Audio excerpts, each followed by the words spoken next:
बढ़ते हैं worksheet number 80। या आपकी इंग्लिश और हिंदी दोनों मीडियम में आएगी, तो मैं बना रही हूँ, आप लोग ले लेंगे। इसके अलावा इसे आप लोग SST की कॉपी यानी भूगोल वाली कॉपी में करेंगे। चलिए तो शुरू करते हैं। पहले आप लोग इसे अच्छे से लेबल कर लेंगे, वर्कशीट नंबर डाल देंगे, अपना नाम, अपने क्लास टीचर का नाम, डेट, अपनी क्लास और सेक्शन लिख लेंगे। आज हम क्या पढ़ेंगे? प्रदूषण के बारे में पढ़ेंगे। पर्यावरण में हानिकारक पदार्थों का मिल जाना प्रदूषण कहलाता है।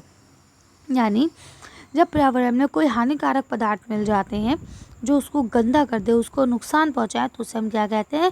प्रदूषण कहते हैं। ये भूमि, जल तथा वायु को गंदा करता है और उन्हें उपयोग के लिए असुरक्षित या अनुपयुक्त बनाता है। यानी कि क्या कर देता है? हवा, पानी, मिट्टी, इन सब चीज़ों को वो गंदा कर देता है और उसके बाद उसे असुरक्षित कर देता है, यानी वो उपयोग के लायक नहीं रहते हैं। प्रदूषण हमारे स्वास्थ्य और पर्यावरण पर बुरा प्रभाव डालता है, क्योंकि जब कोई चीज़ ख़राब होगी और वो चीज़ हम खा पी लेंगे या हम उसी में सांस लेंगे तो हम बीमार पड़ जाएंगे। इसलिए वो हमारे जीवन पे, हमारे स्वास्थ्य पे और पर्यावरण पे बहुत गंदा प्रभाव डालता है। मानव द्वारा की गई कई गतिविधियां हमारे पर्यावरण को प्रदूषित करती हैं। यानी बहुत सारी ऐसी गतिविधियां जो मानव के द्वारा की गई हैं जो पर्यावरण को गंदा कर देती हैं। ये हम पहले की वर्कशीट में भी इस बारे में बहुत सारी बातें कर चुके हैं, है ना, कि किस तरह से इंसान कपड़े धोते हैं जाके, या जानवरों को नहला देते हैं नदियों में, इस तरह से नदी का पानी गंदा हो जाता है, या धार्मिक श्रद्धा के नाम पर किस तरह से नदियों को गंदा करते हैं। या हम लोग, बहुत सारे लोग ऐसे हैं जो गाड़ियाँ वगैरह चलाते हैं, AC वगैरह चलाते हैं, उससे निकलने वाली गैसेस हवा को गंदा करती हैं। और फर्टिलाइज़र या पेस्टिसाइड वगैरह डालने से मिट्टी गंदी हो जाती है हमारी। तो इस तरह से इनडायरेक्टली और डायरेक्टली दोनों तरह से इंसान ही है वो चीज़ जो हर चीज़ को प्रदूषित करने पे लगा हुआ है। उदाहरण के लिए वाहनों और कारखानों से निकलने वाले धुएं के कारण वायु प्रदूषण होता है। मुख्य प्रकार के प्रदूषण, यानी अब किससे वायु प्रदूषण होता है? जो आपकी कारखानों से गंदी गंदी हवाएं निकलती है, धुएं निकलते हैं, और वाहनों से यानी गाड़ियों से जो धुएं निकलते हैं उसके कारण वायु प्रदूषण बढ़ता जा रहा है। और प्रदूषण कितने प्रकार के होते हैं? इनके मुख्य कौन कौन से प्रदूषण हैं? तो देखिए, सबसे पहला है वायु प्रदूषण जो हवा से होता है, ठीक, जल प्रदूषण जो पानी में होता है, भूमि प्रदूषण जो मिट्टी में होता है, और ध्वनि प्रदूषण जो आवाज़ से होता है, ठीक, उसे कहते हैं नॉइज़ पॉल्यूशन। अब यहाँ लिखा है निम्नलिखित प्रश्नों के उत्तर दीजिए। अब आपको इन प्रश्नों के उत्तर देने देखें। पहला प्रश्न क्या है आपका?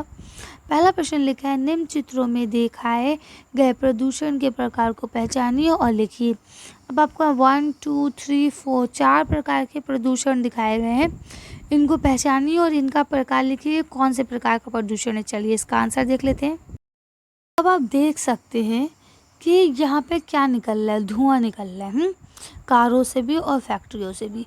जब कारों से और फैक्ट्रियों से धुआं निकलेगा तो वो क्या करेगा? वायु प्रदूषित करेगा, यानी कि वायु प्रदूषण होगा। इसी तरह से जब किसी चीज़ की बहुत ज़ोर ज़ोर से आवाज़ आएंगी, पी पी करके गाने बजेंगे ज़ोर ज़ोर से, तो उससे क्या होगा? आवाज़ होगी, ठीक है ना, बहुत ज़्यादा तेज़ ध्वनि निकलेगी, आवाज़ें निकलेंगी अलग अलग तरह की, जिससे क्या होगा? ध्वनि प्रदूषण होगा।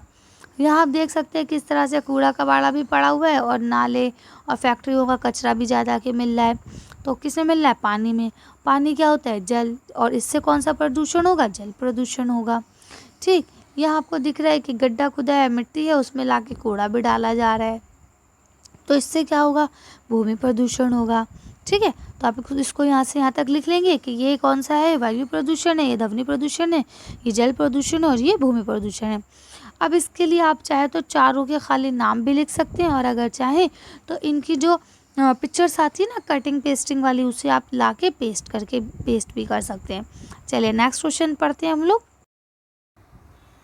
क्वेश्चन नंबर 2 है आपका, अपने परिवार के सदस्यों के साथ दिल्ली में वायु प्रदूषण के कारण पर चर्चा कीजिए। यानी कि अपने परिवार के सदस्यों के साथ बैठिए और उनसे पता लगाइए कि वायु प्रदूषण के क्या कारण है दिल्ली में, और इसे कम करने के कुछ तरीके भी खोजिए कि दिल्ली में जो वायु प्रदूषण बढ़ता जा रहा है उसका क्या वजह है, क्यों बढ़ रहा है वो, और उसको हम कैसे कम कर सकते हैं, इसके लिए आपको अपनी फैमिली मेम्बर्स के साथ बैठ के डिस्कशन करना है।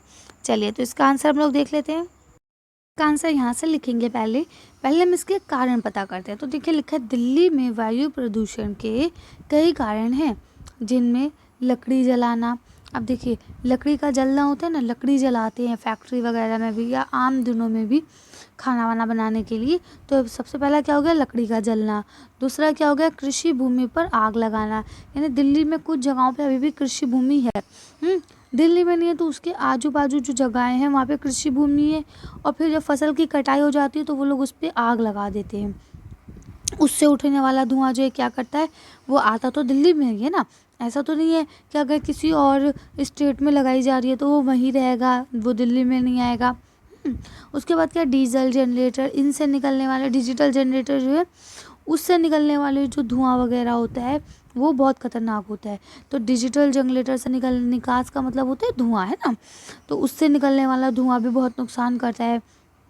और उसके बाद निर्माण स्थलों से धूल, यानी जब कहीं पे कोई कंस्ट्रक्शन की बिल्डिंग होती है, काम चल रहा होता है कंस्ट्रक्शन का, तो उससे निकलने वाली जो धूल होती है वो भी बहुत खतरा करती है। क्यों, क्योंकि वो भी जाके हवा के पार्टिकल्स में मिल जाते हैं, जो डस्ट पार्टिकल्स होते हैं, और उसके बाद क्या करते हैं, पोल्यूशन करते हैं। इसके अलावा कूड़े को भी जलाया जाता है ना। और उसके अलावा सबसे जो लास्ट है वो यही है कि जो औद्योगिक फैक्ट्रियाँ ख़ासतौर से अवैध, जिनको परमिशन भी नहीं दी गई है गवर्नमेंट की तरफ से, फिर वो चलाई जा रही है, तो क्या है, इन सब से निकलने वाले जो गंदगी, धुएँ, ये सब चीज़ें ये हमारी वायु प्रदूषण को और ज़्यादा बढ़ा देते हैं, जिससे दिल्ली में वायु प्रदूषण बढ़ता जा रहा है। अब ये लॉकडाउन के दौरान आप भी महसूस कर रहे होंगे कि हवा कितनी साफ़ और शुद्ध हो चुकी है। उसका रीज़न यही है कि ना तो गाड़ियाँ चल रही हैं, ना ही इतनी मात्रा में बसें चल रही हैं, और ना ही मेट्रो वगैरह चल रही है, और इस तरह से कोई कंस्ट्रक्शन वगैरह का कोई काम भी नहीं हो रहा है। तो आजकल दिल्ली की जो वायु है वो बहुत ज़्यादा शुद्ध है, बहुत साफ़ है ना। चलिए अब इसे शुद्ध करने की, इसको साफ़ रखने के क्या तरीक़े हम अपना सकते हैं, इसका आंसर देख के वीडियो को फिनिश करते हैं। देखिए मैंने क्या लिखा है, इसको रोकने के क्या उपाय हैं। इसके रोकने का सबसे मेन उपाय ये है कि वाहन को जो क्लीनर है ईंधन, जो साफ़ ईंधन है जिसके अंदर से धुएँ नहीं निकलते हैं, फॉर एग्जांपल के तौर पे आपकी सीएनजी, इसमें तब्दील कर देना, इसमें बदल देना। ठीक, कि अगर सीएनजी की गाड़ी होगी वो इतना धुआं नहीं करेगी जितना डीजल और पेट्रोल की करेगी। ठीक है, विशिष्ट समय पर वाहनों के उपयोग को प्रतिबंधित करना, यानी कि क्या बोलते हैं कि एक टाइम टू टाइम उसका लिमिटेड पीरियड लगाना कि इसके बाद आप इस कार को या इस गाड़ी को इस्तेमाल नहीं कर सकते। प्रदूषणकारी औद्योगिक ईंधन के उपयोग पर प्रतिबंध लगाना। ठीक, यानी वो ईंधन जो धुआं निकाले, ठीक, जो मतलब हवा के लिए नुकसानदेह है, ऐसे ईंधनों को यूज़ करने के ऊपर बैन लगाना कि नहीं, आप ऐसा ईंधन यूज़ नहीं कर सकते। इसके अलावा शहर में जो गंदगी फैलाने वाले वाहन आते हैं, जो ऐसे वाहन हैं जो गंदगी फैलाते हैं, पॉल्यूशन करते हैं, उन वाहनों को रोकना, या अगर हो सके तो उन्हें बंद ही कर देना। ठीक, कि अगर आप अच्छे वाहन लाओगे तो ही हम अपने शहर में आपको एंट्री देंगे, अदरवाइज़ नहीं देंगे। तो इस तरह से ये भी हो सकते हैं, और भी बहुत सारे ऐसे कारण हैं जो हो सकते हैं जिनको हम लिख सकते हैं। अब आप भी सोचिए, और कोई अच्छे से अगर कारण मिलते हैं तो आप उसे भी लिख सकते हैं। तो आज की वर्कशीट को हम लोग यहीं ख़त्म करते हैं। आज की वीडियो में बस इतना ही। अगर आपको हमारी वीडियो पसंद आई हो तो प्लीज़ इसे लाइक और शेयर करें। अगर अभी तक आपने हमारे चैनल को सब्सक्राइब नहीं किया तो प्लीज़ हमारे चैनल को सब्सक्राइब करें। Thank you for watching.